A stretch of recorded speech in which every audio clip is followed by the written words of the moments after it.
But this e5 pawn, it controls the 2 pawns, and with f5, he can't go en passant right now because of the rook on h5. Still, black feels like he's got some chances here. Yeah, serious, because king f4, now he goes king g7. I think king g7 very is important. Very important. You can also first give the check, yeah, because king g5 runs into king g7, and then you're gonna go rook g4 checkmate, or if white moves the rook, it's not checkmate, but I force your king to h5. It's already good enough. Then I can come back rook e4 and collect the e5 pawn. So if you have to fall back with the king to f3, then also rook e4 wins. Actually, yeah, king g5 has to be played, king g7, and black is winning the game. Yeah, just rook g4 check. That was the line we have been discussing, and not just rook e4 back.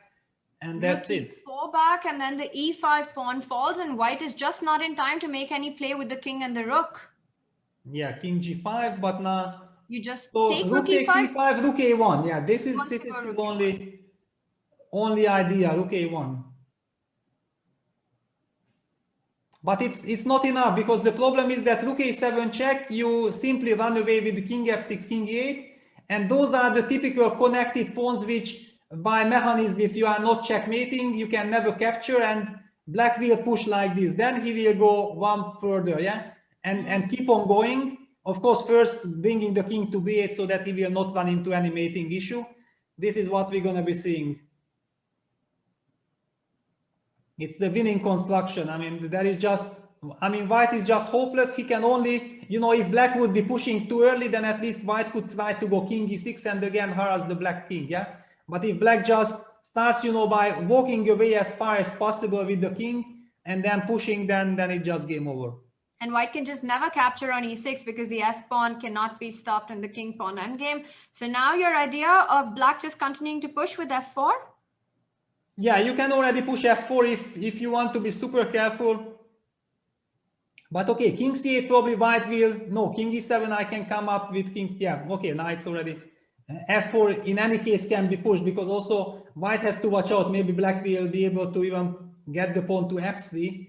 If you are not winning the pawn immediately, then I will be able to go rook e3 and then e5, e4. So rook f7 played.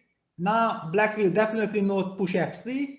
Now it's maybe the time, like, you know, you sidestep with the king, and then after king g5, you, for example, king c8, after king g5, you push e5, and just to illustrate, king f5, rook e3. Again, white cannot really do much, yeah?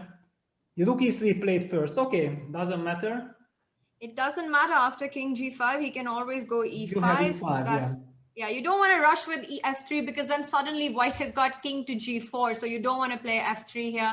You want to keep those pawns protected and close to each other. Yeah, that's the whole mechanism. Yeah, but now already you can probably just push f3. But maybe, I mean, okay, Maxime has the time. I'm pretty sure that the position is completely winning. You just have to make sure, yeah, because f3 white gonna go kamikaze with king e6. But there is no follow-up, yeah, because yeah, he goes king d6, but actually now all kinds of just king moves, side steps. The rook on f7 is very unfortunately placed. Yeah, you could just go king e8 here. Yeah. And after king e6, black goes rook e2, and then okay, you will always run away with the king, and the pawns are already too close of queening. So the mechanism is just to work with the 2 pawns and the rook. So you go step by step with each of these. You push the f pawn, then you push the e pawn, then you step away with the rook on 1 square ahead. And then you continue doing that till one of them queens. Exactly, yeah.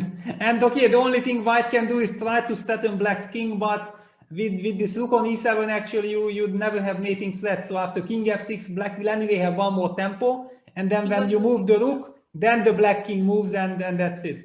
So you don't want to go f2 here, because then there's rook f7, rook f2. So he first moves the rook 1 step ahead, rook e2, and now wants to go f2 next. Like you were mentioning, white has to waste one more tempo in actually threatening checkmate here. Yes. Yeah, it's just that there is nothing you can do. Yeah, rook a7. So f2 now, e3. Now ready f2, yeah. f2, king f6, and then you slap away with the king again. Oh, actually f2, king f6, there's f1, queen check.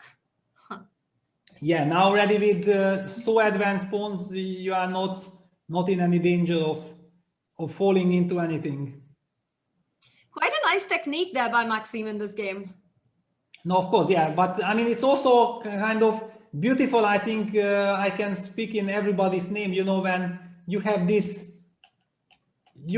move like rook d5, king e3, and f5. You know, it gives such a pleasure, because otherwise you give white one more move, it's probably going to be a dead draw. But thanks to your move and using the fact that this en passant is not possible because the rook is lost, you get to the e5 pawn, and it has such a devastating effect.